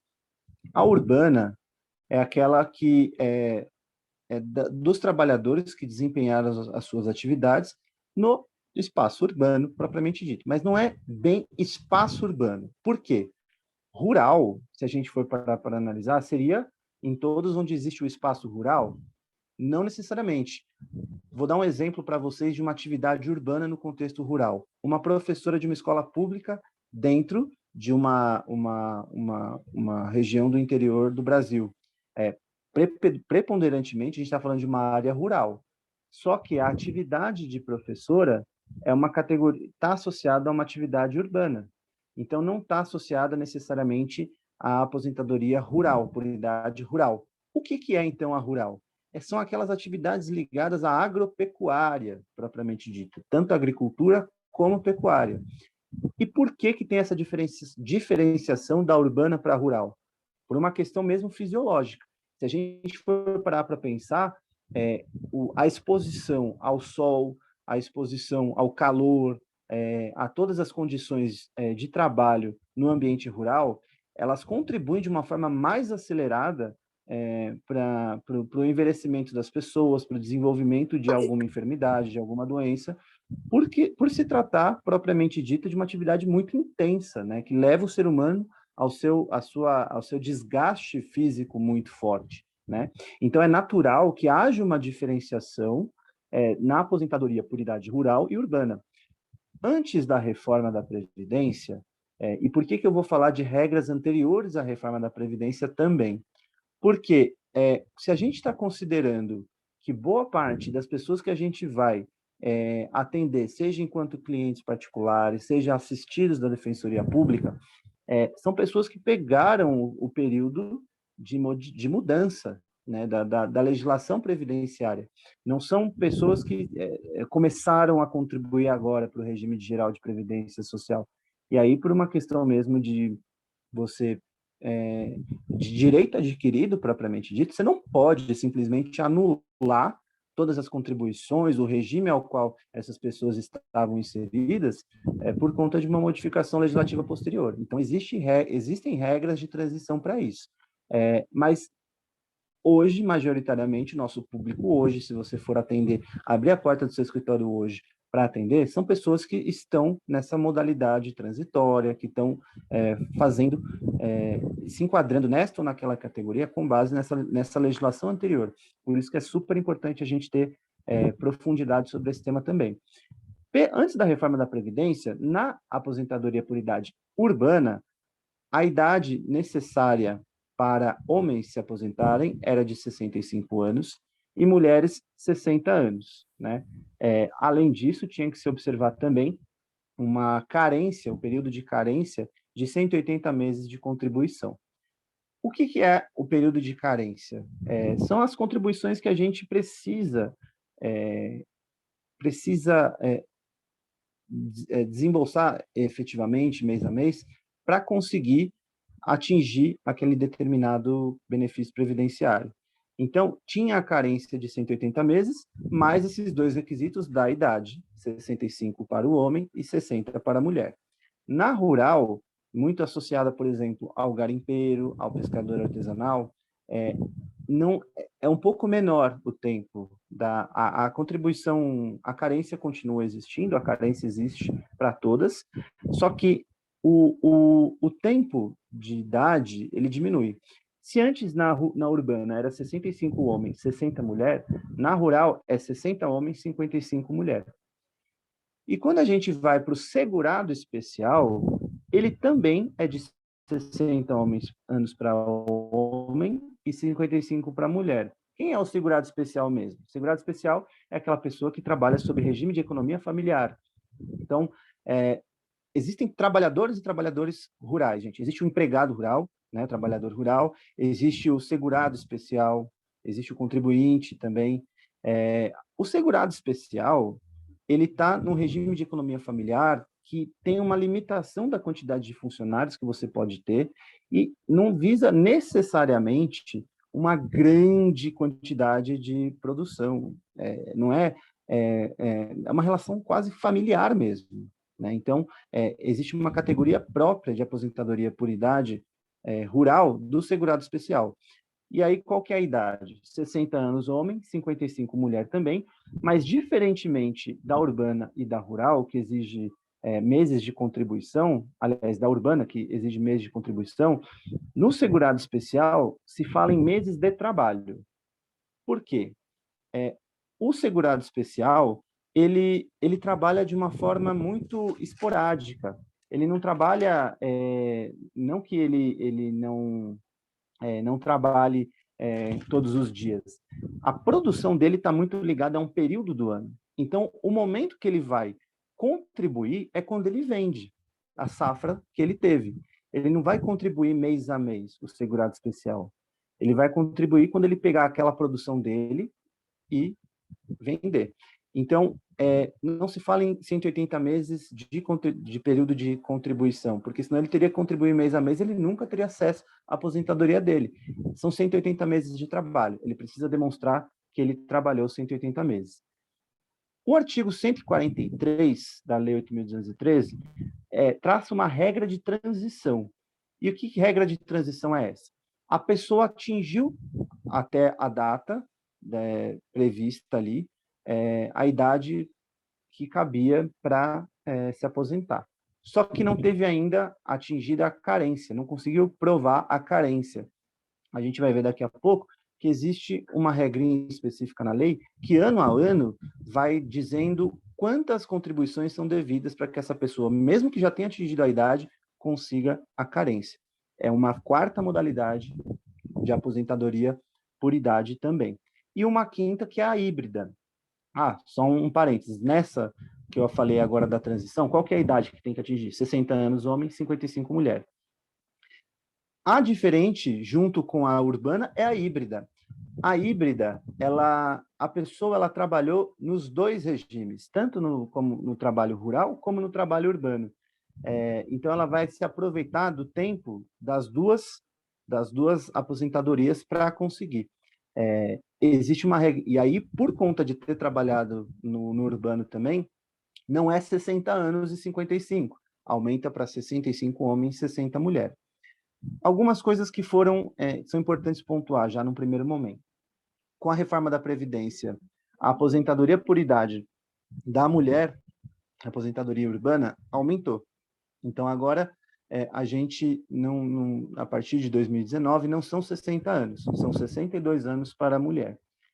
Uma coisa que é importante mencionar, não é possível você pagar contribuições em atraso para suprir essa carência de 180 meses, ou seja, eu atingi 65 anos, só que eu ainda tenho, sei lá, 150 anos, 160 anos de tempo de contribuição. Eu posso pegar lá o período de 1900 e bolinha e pagar uma guia do INSS para conseguir suprir essa contribuição? Não, não posso. O que eu tenho que fazer? Contribuir a partir de hoje. Essa é uma regra importante da gente mencionar também. Um outro detalhe, é necessário que eu atinja idade e carência concomitantemente? Eu preciso ter hoje 180 anos, 180 anos ninguém consegue, né? 65 anos e 180 meses de contribuição, de tempo de contribuição? Não é necessário que seja concomitantemente, mas uma coisa que já é bom deixar explicado para vocês. Quando se trata de uma aposentadoria de um trabalhador rural, que já atingiu até a carência lá de 180 meses, e ele não atingiu a idade, é fundamental que ele demonstre que a atividade que ele desempenhou era recente. Não basta a pessoa ter desempenhado 180 meses de trabalho, porque muitos começam a trabalhar muito cedo, inclusive, começam a trabalhar desde os 10 anos, por exemplo, e aí não atingiu a idade ainda para aposentar, só que, sei lá, está com 40 anos. Aí a última vez que trabalhou foi com 25. Poxa, mas passaram-se 15 anos, você não trabalhou recentemente no meio rural e você ainda está numa idade produtiva, então você não vai aposentar. É necessário que em resumo é isso, quando existe um trabalho no meio rural, você tenha que comprovar que recentemente você trabalhou na área rural, independentemente da sua carência, senão você não vai conseguir acessar a aposentadoria. Era uma regra que eu precisava comentar aqui com vocês. Então, o que define se o trabalhador é rural ou urbano não é propriamente dito o local onde ele se encontra, mas sim se ele desempenha uma atividade que é relacionada ou não com a agropecuária, isso é importante colocar. Segurado empregado, contribuinte individual ou avulso rural tem que ter 180 contribuições de carência, falei para vocês isso também. E uma coisa que agora a gente vai comentar é sobre a híbrida. A híbrida, ela está prevista no artigo 48, parágrafo 3º da lei, que coloca 65 anos para homem e 60 para mulher. Na híbrida, a gente tem uma mistura. Trabalhou um período no urbano, trabalhou um período no rural, certo? Como que eu faço para computar? Tudo para mim está muito clara aí a situação da idade, 65 e 60. Mas e o tempo de contribuição e o tempo de trabalho? Porque é diferente uma coisa da outra, né? Então, o que que a gente faz? A gente junta o tempo de serviço como segurado especial, que é o tempo de trabalho, 180 meses de trabalho, né? Tem que atingir até esses 180 meses, e soma com o tempo de contribuição como segurado rural. Ou seja, lembra que o trabalhador segurado especial, ele não recolhe mensalmente para o INSS? Ele está em regime de economia familiar, então ele só vende conforme a safra, né? E aí é nesse momento que ele vai recolher. O segurado especial, ele consegue demonstrar o trabalho dele, as contribuições dele, pelos meses de trabalho. Porque ele não trabalha só no momento em que ele está vendendo a safra, certo? Ele contribui no momento em que ele vende a safra. Só que ele trabalhou a safra inteira para fazer aquilo acontecer. Então, no caso dele, eu junto os meses de trabalho dele, ele tem que comprovar isso também, né? E com relação ao segurado rural, que é qualquer pessoa que trabalhe na agropecuária, mas na condição de segurado e não de segurado especial, vamos supor, é um trabalhador registrado que trabalha no meio rural, ok? A gente vai computar o tempo de contribuição dele. Pode ser em anotação de carteira de trabalho? Pode. Ele tem um contrato de parceria com o dono daquela terra ali. Serve como meio de prova? Serve. A diferença que a gente tem que colocar aqui na híbrida é que, além de ser com o tempo de contribuição, quando é na condição de segurado, empregado, eu posso contar o mês de trabalho quando é segurado especial. Então, trabalhou 5 meses enquanto segurado especial e trabalhou 175 enquanto segurado urbano, por exemplo. Eu junto esses dois, deu 180, pronto, a carência está atingida. É esse o raciocínio que a gente tem que fazer. Se for para segurado especial, é tempo de trabalho, e se for para outras modalidades, a gente considera o tempo de contribuição, tá?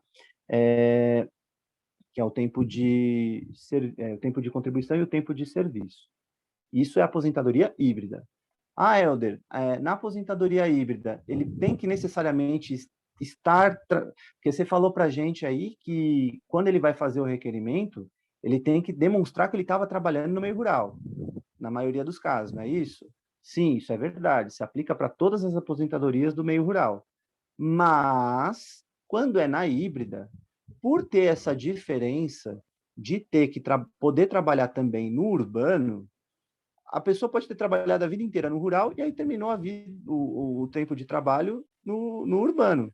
E aí, como é que eu faço? Não vai se aposentar? Vai ter que voltar lá para o rural para aposentar? Não. É a única modalidade das aposentadorias do meio rural que não precisa você estar trabalhando no meio rural recentemente, tá? Mas as outras você precisa, ok? Então, isso seria a aposentadoria híbrida. Qual que é a quarta? Essa seria a quarta modalidade, né? A gente já falou tanto da do segurado especial, a gente já falou tanto da do empregado rural, a gente já falou do empregado urbano e falou dessa aposentadoria híbrida. Tem mais uma modalidade que se aplica para a aposentadoria por idade, que é a regra de transição do artigo 143, voltada para o trabalhador rural. Qual que é essa regra de transição? Antes da gente falar dela, a gente tem que lembrar o seguinte, gente. Antes de 88, a Constituição não previa essa modalidade de segurado rural. Não haviam contribuições antes, né? Então, de uma certa forma, acaba sendo até muito injusto você excluir uma pessoa que trabalhou a vida inteira no meio rural de ter acesso a uma aposentadoria porque não tinha regra específica protegendo o trabalhador rural antes de 88. Então, existe um tratamento diferenciado também.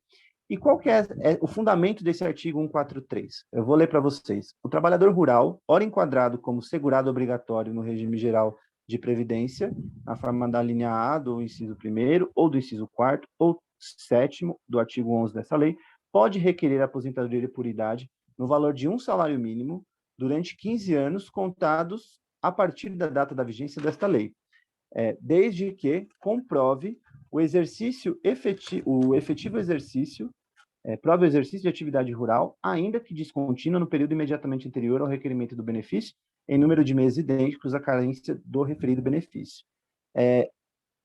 O artigo 143, ele acaba trazendo uma regrinha para a gente, que veio ser complementada depois pela lei 11.718 de 2008, no artigo 2º, que vai garantir, por períodos de tempo, como que essa pessoa, trabalhadora rural, que completou a idade, mas não atingiu a carência, pode receber a aposentadoria.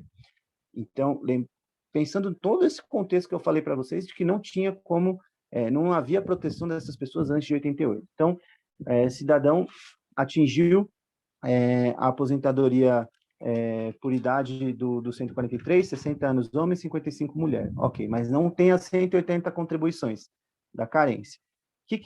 O que faz? Considera-se normal todas as contribuições realizadas até 31 de dezembro de 2010.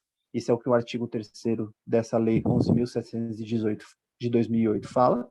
Só que, de janeiro de 2011 até dezembro de 2015, como que a gente computa os próximos meses que ele tem que contribuir de carência?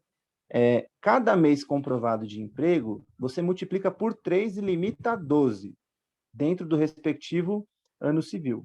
Então, eu, Helder, tenho 60 anos, já atingi a idade para ter essa aposentadoria, mas quero pegar essa regra transitória e eu tenho 160 meses de contribuição para carência.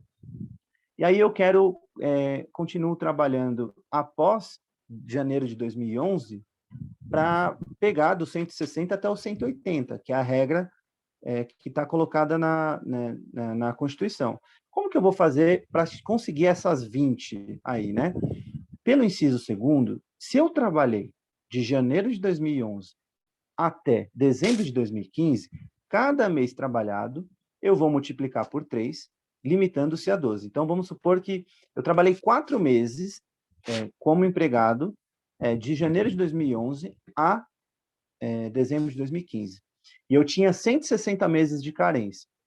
Bom, consegui mais 12. Então, eu pulei de 160 para 172 meses. Só me falta 8 agora. Já ajuda bastante. Eu posso usar só esses 4 meses aí que eu multipliquei por 3 para atingir 12, e aí mais 8 meses para atingir 20. Então, é como se me faltavam 20, mas eu trabalhei um ano, eu consegui as 20 contribuições, trabalhando um ano. Por que isso acontece? Por essa regra matemática do inciso 2º do artigo 3º da Lei 11.718 de 2008. É uma regra específica de transição para aquele empregado rural que não conseguiu atingir a carência ainda. Ah, mas Helder, eu fiz as contas aí, é muito mais do que isso que falta ainda. Eu atingi 140 com tempo de contribuição só, consegui comprovar isso só. Falta 40 ainda. Entrei nessa regra aí do inciso 2º, de janeiro de 2011 a dezembro de 2015, não atingiu 180 ainda. O que acontece? Tem mais alguma coisa que eu posso fazer? Sim. De janeiro de 2016 a dezembro de 2020, ou seja, a gente está falando de pouquíssimo tempo atrás, cada mês comprovado de emprego, você multiplica por 2, limitando-se a 12. Então, aquela mesma regrinha que a gente falou de 2011 para 2015, trabalhei 4 meses, multiplicou por 3, vale 12. Agora, se eu trabalhei mais 6, vale mais 12. Por quê? 6 vezes 2, 12. O objetivo dessa regra, isso daqui eu só estou tentando chegar com vocês de uma forma ilustrativa para a gente pensar como que se conseguiria essa aposentadoria, para mostrar que, às vezes a pessoa chega para você, te procura e fala, eu estou com um problema muito sério, eu atingi a idade até 2010, mas eu só tenho 160 meses até essa época, e depois eu só trabalhei mais 10 meses. E aí, como é que eu vou poder ajudar essa pessoa? Primeiro, pensa nessa regra de transição. Será que ela não está contemplada? Será que não consegue multiplicar esses 10 meses por 3, por 2, conforme essas regras aqui? Porque às vezes a pessoa nem precisa ficar trabalhando mais, contribuindo mais, e já tem acesso ao benefício, tá? Essa é a regra de transição do 143, gente. Segurado especial está previsto a gente já comentou um pouquinho a respeito. Vamos lembrar que o segurado especial está em regime de economia familiar, certo? Artigo 39 da Lei 8.213, e aí eles só vão contribuir quando acontecer, de fato, a venda da produção. Eles vão receber a aposentadoria de um salário mínimo. A regra da idade do segurado especial nessa situação é de 60 anos homem, 55 mulher, mais 180 meses de trabalho, não 180 meses de tempo de contribuição, porque eles trabalham por conta própria, para regime familiar. Eles não têm vínculo empregatício com nenhuma outra pessoa, tá? Ou contrato de parceria com outra pessoa, a situação deles é comprovada de outra forma. E até uma coisa interessante de falar, às vezes a gente se pega muito só na CTPS para tentar comprovar o vínculo de trabalho, mas é possível se comprovar por diversas formas. Você pode, desde sentenças no processo judicial, contrato não de trabalho, mas contratos de prestação de serviços, enfim. Você pode pegar documentos pessoais das pessoas para comprovar muitas coisas, né? A gente comentou isso sobre os dependentes, por exemplo, na certidão de casamento, não sei se especificamente em alguns períodos não poderia ter, mas você coloca a qualificação também em alguns documentos antigos, né? De qual que é a profissão que exercia e qual que não, que poderia demonstrar essa atividade também. Tudo isso é aceito pela jurisprudência, tá? Então, o ponto específico do segurado especial em relação aos demais trabalhadores é esse, são 180 meses de trabalho e não de contribuição que precisa ser demonstrado.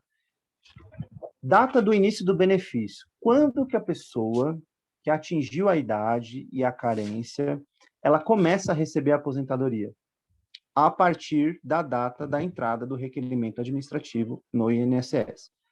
Mas eu entrei com pedido em 2012, o INSS é muito lento, eu só consegui ter um parecer favorável em 2015, 3 anos depois. O que acontece? Retroativamente, o INSS é obrigado a te garantir o pagamento da aposentadoria desde o momento que você entrou com o requerimento, tá? Carência é de 180 contribuições, a gente já viu isso, artigo 25, inciso 2, 25.2 da Lei 8.213, né? E renda mensal inicial, um ponto importante para a gente fazer os nossos cálculos quando a gente for considerar o valor da aposentadoria por idade. Quando se trata de um segurado especial, quando a aposentadoria é híbrida ou quando ela pega aquela regra de transição do artigo 143, que a pessoa atingiu a idade, mas não tem tempo de contribuição, qual que vai ser o valor inicial? Um salário mínimo, certo? Um salário mínimo é o valor da aposentadoria. Salário mínimo que é reajustado anualmente e tudo mais. E quando a pessoa se encontra fora dessa regra, né? Quando ela, por exemplo, é trabalhador urbano ou rural, fora da regra de transição, fora da regra híbrida e não é considerado segurado especial. Como que se calcula o rendimento mensal inicial dessa pessoa? A gente vai pegar 70% do salário de benefício dessa pessoa, vai acrescer de 1% por ano de contribuição, limitando-se a 100% do salário de benefício e ao teto da Previdência Social. Então, vamos por partes. 70% do salário de benefício, mais 1% por ano de contribuição, limitado a 100% do salário de benefício e ao teto da Previdência Social. Nossa, boiei. O que é salário de benefício?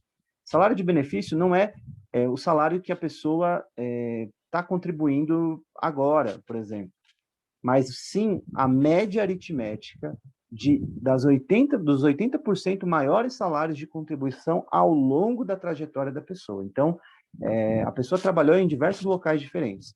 Eu vou pegar a média aritmética atualizada dos 80% maiores salários, e aí, a partir disso, eu cheguei no salário de benefício. Essa é a média aritmética, certo? A pessoa pode ganhar 1 milhão, 2 mil, eu vou pegar a média aritmética desse salário de benefício. Tá, eu sou um trabalhador urbano ou rural. Como que eu vou calcular o meu salário de benefício? Quanto que eu vou receber inicialmente? Eu pego esse salário de benefício, que é essa média aritmética dos 80% maiores salários de contribuição, vou acrescer de 1% por ano de contribuição feita e vou limitar isso a 100% do salário de benefício e ao teto da Previdência Social. Se a pessoa ganhava 3 milhões por mês e aí a somatória desses 80% aí que constitui o salário de benefício deu um rendimento inicial de 50 mil reais, ela não vai ganhar 50 mil reais enquanto aposentadoria por idade. Ela vai se limitar ao teto da Previdência Social. É isso que a gente tem que entender aqui, tá? Claro que eles colocam 70% porque eles sabem que num cálculo atuarial não é todo mundo que vai receber uma quantia alta. Então, muitas vezes as pessoas vão receber valores muito baixos, tá? Mas essa é a regra para trabalhador urbano e rural. Se a pessoa é um segurado facultativo, como que eu calculo a aposentadoria por idade? Ou se ela é um contribuinte individual de baixa renda, como que eu calculo a aposentadoria por idade? Essa regra está no artigo 21, parágrafo 2º da Lei 8.212. Serve para o segurado facultativo e o individual e também para o especial, que a gente já viu até. Eles vão receber um salário mínimo de aposentadoria. Assim tão somente. Segurado facultativo é aquele que não tem obrigatoriedade de contribuir, mas assim o faz. Segurado especial a gente já viu, que é trabalhador rural em regime de economia familiar. E individual de baixa renda, aqui está a novidade. O que é o segurado individual de baixa renda? É aquele que recolhe entre 5% e 11% sobre o salário mínimo. Quem é essa pessoa, gente? Um exemplo de contribuinte individual de baixa renda. O microempreendedor individual. Ele recolhe na sua guia de GPS, né, mensalmente, 5 a 11% se eu não me engano, é 11%, varia essa contribuição, mas eu acho que é 11% do valor do salário mínimo. E aí, para a pessoa que está nessa situação, para o segurado facultativo, para o segurado especial, a aposentadoria equivale a um salário mínimo, tá? Fator previdenciário. O que é o fator previdenciário, gente? O fator previdenciário é um índice atuarial que é utilizado para fazer o reajuste das aposentadorias. Quando que incide o fator previdenciário? Só se majorar a renda mensal inicial do benefício. Ou seja, se eu perceber que aumentou, incide esse fator previdenciário também. Mais uma forma de tentar limitar os rendimentos da aposentadoria, certo? E um outro detalhe importante para a gente mencionar também, com relação aos segurados, é que você não precisa ter a qualidade de segurado no momento, né, para conseguir ter acesso à renda mensal, né?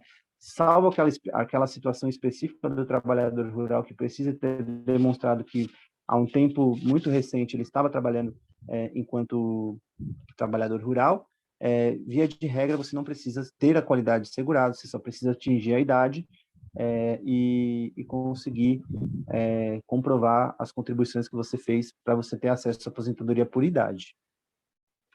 Algumas questões controvertidas para a gente responder, caminhando para o nosso final.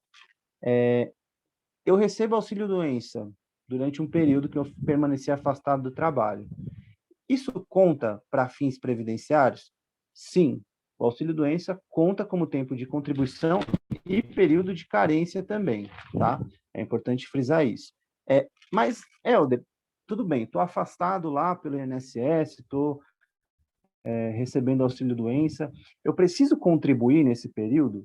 Depende. Depende se o seu auxílio-doença ele é decorrente de um auxílio-doença previdenciário comum, né? Você teve uma enfermidade, ficou afastado mais de 15 dias pelo INSS e tudo mais, ou se é um auxílio-doença acidentário, decorrente de um acidente de trabalho, que é diferente. Doença é diferente de acidente de trabalho. Quando é por auxílio-doença previdenciário, você tem que contribuir intercalando, tem que fazer essa... o INSS não vai considerar esse período como tempo de contribuição, nem como período de carência, mas a jurisprudência considera sim, desde que você contribua, quando é auxílio-doença previdenciário. Quando é auxílio-doença acidentário, se você não contribuir, não tem problema, não precisa ser intercalado com contribuições, tá? Tempo rural anterior à Lei 8.213 conta como carência? Pelo que a gente viu, sim, a Constituição anterior, anteriormente a 88, não era assegurada essa condição de segurado para o trabalhador rural. Em virtude disso, seria completamente injusto você também deixá-lo de fora do regime geral. Mas mais do que isso, mesmo que ele não fosse segurado, é possível contar o tempo rural anterior, porque o empregador sempre o considerou, contribuía para o Fundo Rural, que é um fundo voltado para a aposentadoria dos empregados rurais. Isso tem um acórdão, né, do STJ que menciona isso, é o recurso especial número 135/2791, de 2013, que fala que não tem ofensa ao artigo 55, parágrafo 2º da Lei 8.213, o trabalhador rural, que tendo em vista que com a legislação anterior, esse tempo de carência ele considera, né, que faz parte por conta da contribuição do empregador ao Fundo Rural, tá? Então é possível sim contar esse tempo anterior a 88. É necessária a concomitância dos requisitos de idade e carência? A gente viu que não, então isso também é uma questão que já falamos aqui. Eu entrei com uma ação, um pedido na Justiça, né, federal, para concessão de aposentadoria por idade. E aí essa ação foi julgada improcedente. Então, quer dizer que fez coisa julgada, eu não tenho mais direito? Não vou receber mais? Não, não é isso. Tenho até um julgado disso também, do STJ, recurso especial número 135/2721, que entende que a falta, a insuficiência de provas, ela não implica carência de pressuposto e constituição de constituição e desenvolvimento do processo, válido do processo, mas sim uma simples extinção do processo em resolução do mérito, porque não tinha os requisitos suficientes para embasar aquela pretensão. Então, se teve a decisão e foi julgado improcedente, você tem direito, sim, a receber, a entrar com uma nova ação depois para rever a sua aposentadoria por idade.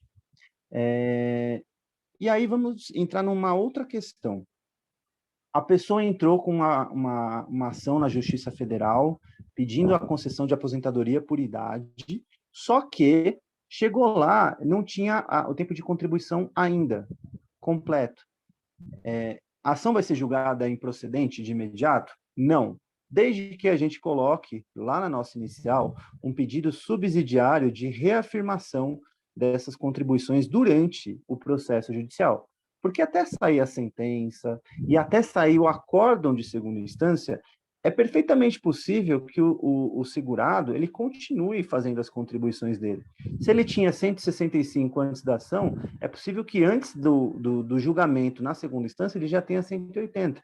E aí é perfeitamente possível que, durante o processo, eu peça incidentalmente para que seja reconhecido esse período da aposentadoria por idade. Então, é possível, sim, e isso não implica a extinção do processo, desde que seja antes do acórdão, ok?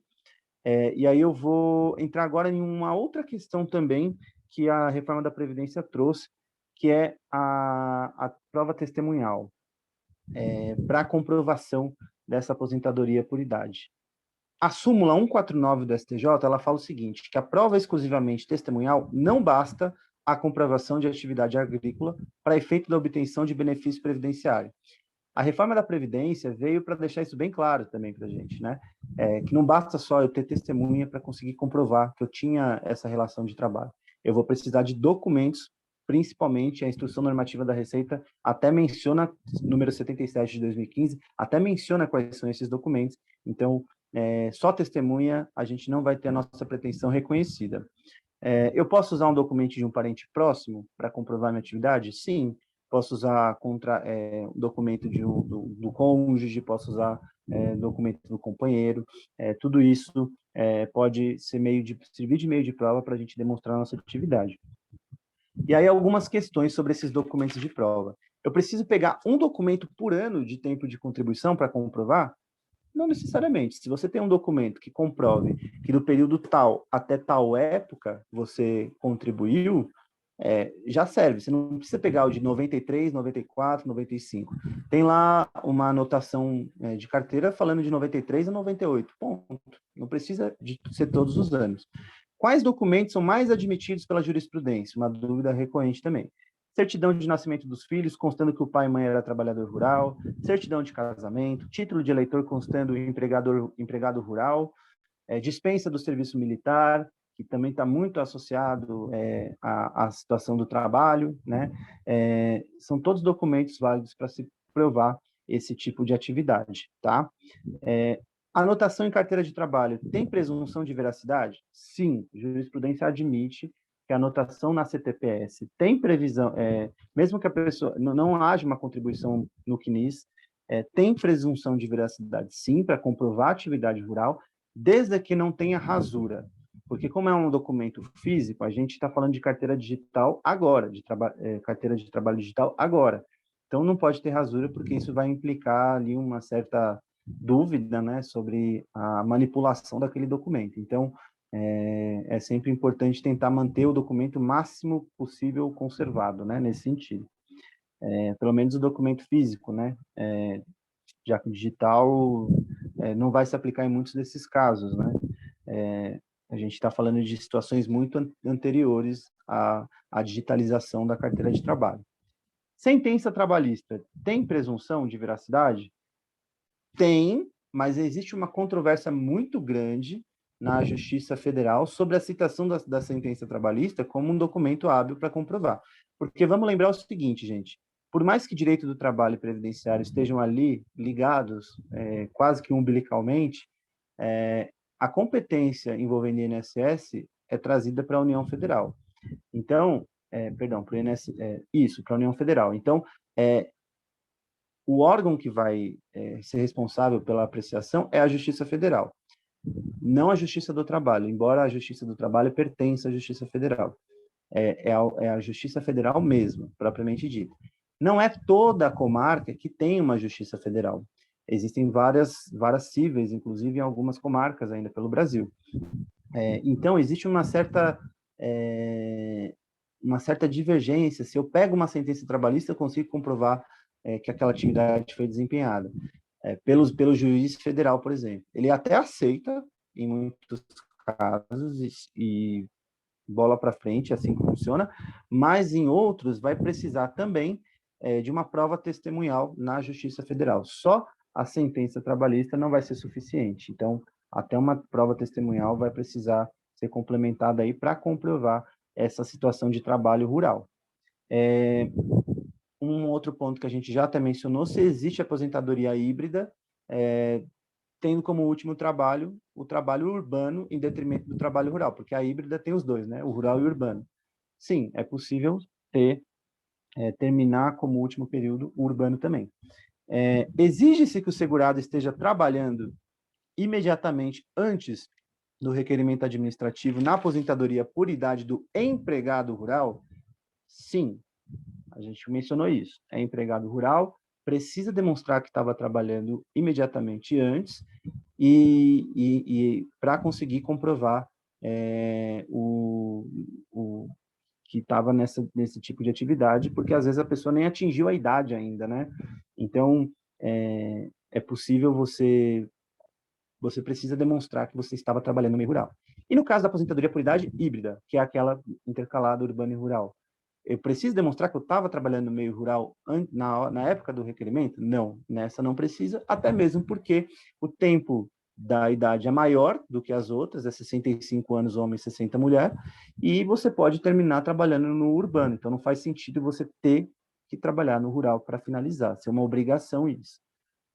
Por fim, quais as principais regras atualmente para aposentadoria por idade após a promulgação da Emenda Constitucional 103 de 2019, que é a famosa reforma da Previdência?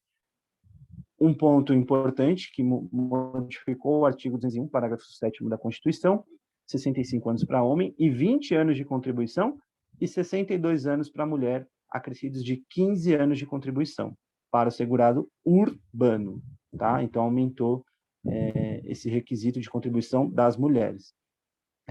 O que para mim não tem o menor sentido de uma forma nem outra, mas a justificativa que é dada é de cálculos atuariais que justifiquem a reforma, e a gente sabe que, por um olhar mais crítico do direito previdenciário, muitas das vezes esse discurso que fundamentam esse retrocesso nos direitos é embasado de interesses outros, né? Por que que não existe? Existem vários estudos, inclusive, dizendo que não há necessidade de você mudar radicalmente a previdência. Existem alguns rombos no gasto público que fazem com que esse orçamento acabe não tendo dinheiro, mas que esse dinheiro deveria estar ali, ele deveria, de uma certa forma, sim. Mas, enfim, essa foi a mudança, 65 anos homem, 62 mulher, 20 anos de contribuição homem, 15 mulher, então, elevado o tempo de contribuição também. Renda mensal individual. Vamos lembrar lá do trabalhador rural e do trabalhador urbano, que era de 70% do salário de benefício, agora é 60%. Diminuiu a aposentadoria também. 60% do salário de benefício, mais 2% a cada 12 meses. No outro, não era 70%, aqui a gente está falando de 60% do salário de benefícios, acrescido de 2% a cada um ano. Lá era 70% mais 1% por ano. Obviamente que você pode até tentar fazer as contas. Vai aumentar 2% ao ano agora. Mas perto dos 70% que caiu para 60%, vai ter um prejuízo aí no recebimento da aposentadoria. Foi prejudicial nesse sentido. Então, hoje é 60% do salário de benefício, mais esses 2% a cada 12 meses. E aí, se o homem quiser ter acesso a 100% da aposentadoria por idade, o que ele tem que fazer? Ele tem que contribuir por simples 40 anos e a mulher por 35 anos. Ou seja, é uma regra que veio nessa onda extremamente conservadora política do Brasil, de diminuir o acesso a direitos, né?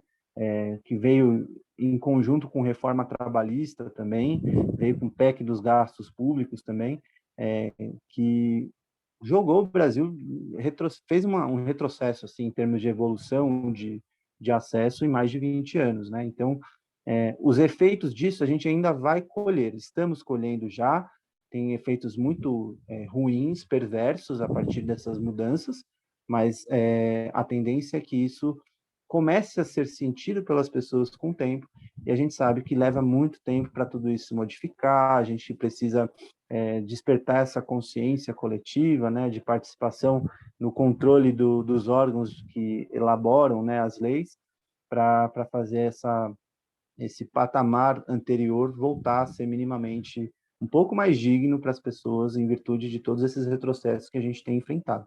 Mas por hoje era isso, gente, e a gente se encontra, então, nos próximos capítulos, né? A gente vai continuar vendo as aposentadorias e outros benefícios também. Professor, posso te fazer uma pergunta? Claro. Você estava falando, na verdade, assim, são uma série de perguntas, mas eu vou fazer duas apenas. Você estava falando em relação ao auxílio previdenciário, né? Que para que ele seja computado, é preciso fazer a contribuição. E essa contribuição, ela é com base em qual valor? Seria com base no salário de recebimento do auxílio? Você está falando de qual modalidade de aposentadoria? Não, eu estou falando quando a pessoa está recebendo um auxílio previdenciário, Ah, né? Você tá. falou que para que isso venha a ser computado lá na frente, no período de Uhum. contribuição, ela precisa fazer o recolhimento, né? E aí, Isso. esse recolhimento, ele deve ser feito sobre o valor que ela está recebendo de benefício, é isso? No momento que você que você vai fazer a contribuição, a alíquota que é considerada, ela muda conforme o seu salário, conforme o seu vencimento, que é com base nas diretrizes, nas instruções Uhum. do próprio INSS.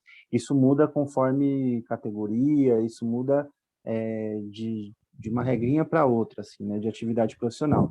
O que a gente mais falou aqui hoje era depois, no momento que a gente já fez o cálculo, certo? A gente já contribuiu mensalmente. Vamos supor, você trabalha como microempreendedor individual. Você recebeu, pela lei que trata especificamente dessa modalidade, você contribuiu com 11% do seu faturamento ali mensal.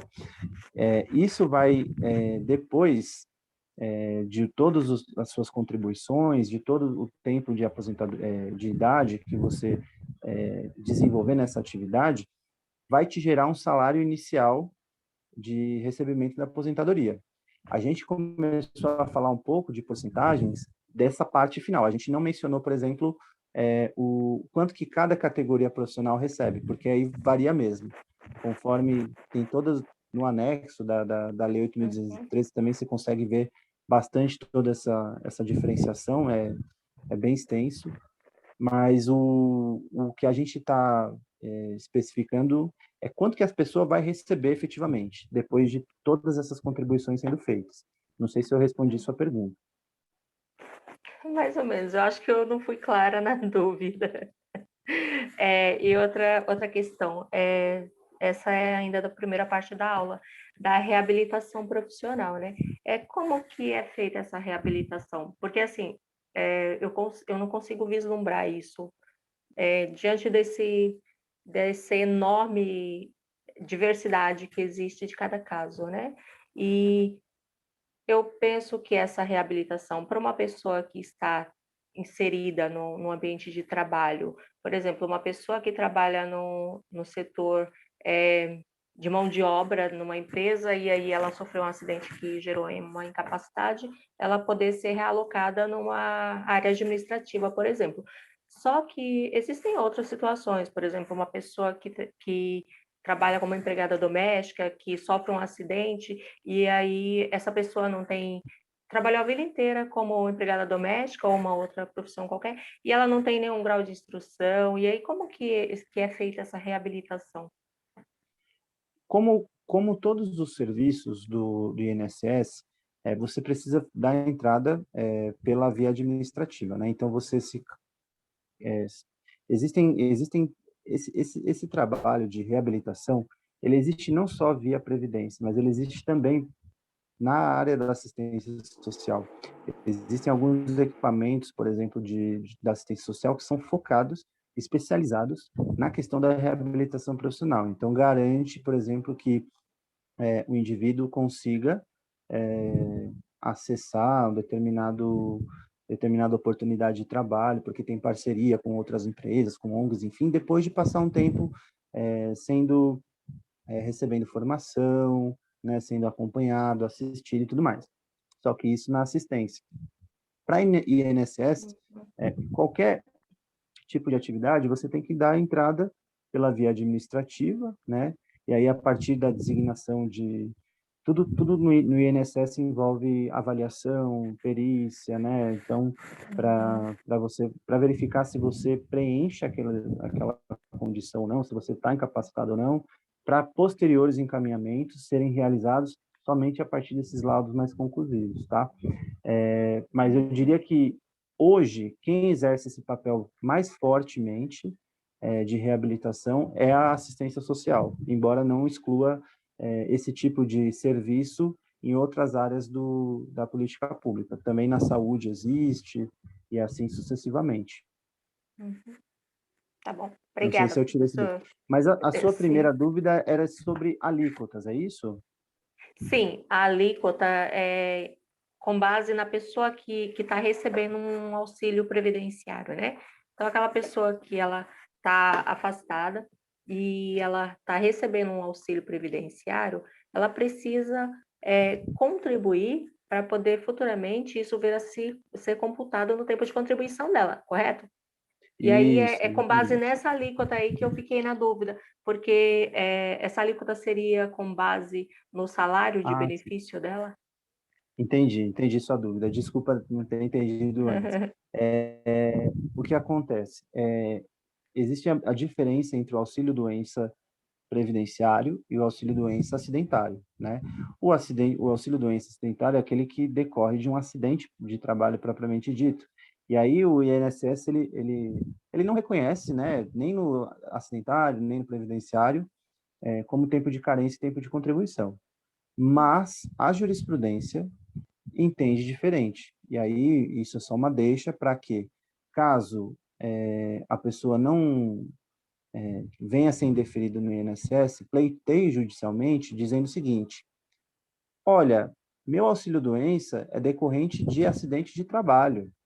Logo, eu não preciso fazer recolhimento de contribuição nesse período. E aí a pessoa vai ter aquele tempo considerado de carência e tempo de contribuição para fins de aposentadoria, para o acidentário. Para o previdenciário, eu tive um problema de saúde, mas não foi um acidente de trabalho e tal. Aí o INSS fala que não vai computar esse tempo para tempo de contribuição e carência, e você vai no judiciário e fala, mas juiz, espera aí, eu contribuí esse período.